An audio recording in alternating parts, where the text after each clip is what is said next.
भारत सह हाथ मिलाइबाकू पाकिस्तान रो भारी मन।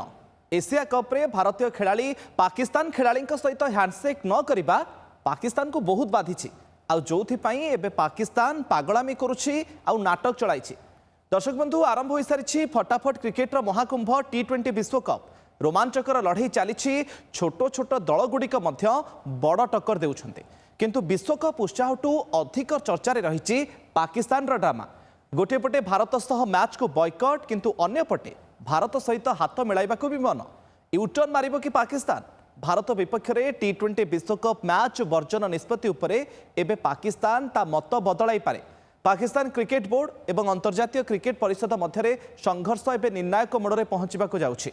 आईसीसी कठोर हेबा परे पाकिस्तान क्रिकेट बोर्ड एबे आलोचना टेबुल को आसिबाकू बाध्य होईछि। तथापि पाकिस्तान क्रिकेट बोर्ड रो नाटक थरिनी।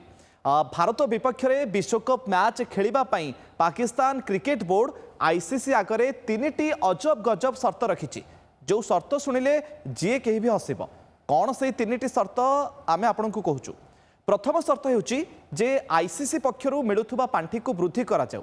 जो टंका आईसीसी पक्षरु पाकिस्तान को मिली थाए सेथिरे वृद्धि करा जाऊ बोली पाकिस्तान दाबी करुछि।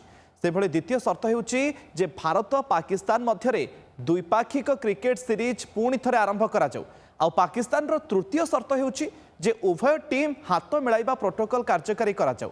अर्थात भारतीय खेलाड़ी सहित हाथ मिलाइबा पई दाबी करुछि पाकिस्तान। गतकाली पीसीबी अध्यक्ष मोहसिन नकवी आईसीसी रो उपसभापति को भेटी लंबा समय आलोचना करथिले। आसंता 15 तारिख रे कोलंबो रे भारत पाकिस्तान ग्रुप मैच रही। पूर्वरु ए मैच पाकिस्तान खेलिबो नाही बोली पाकिस्तान सरकार ए संपर्क रे सूचना देइथिले। एबे किंतु मैच खेलिबा पई ए 3टी शर्त रखिछि पाकिस्तान। आकु बीसीसीआई एवं आईसीसी कौन प्रतिक्रिया रखुचंती बा निष्पत्ति नौछंती एबे ता उपरे रहिछि पूरा विश्वर नजर।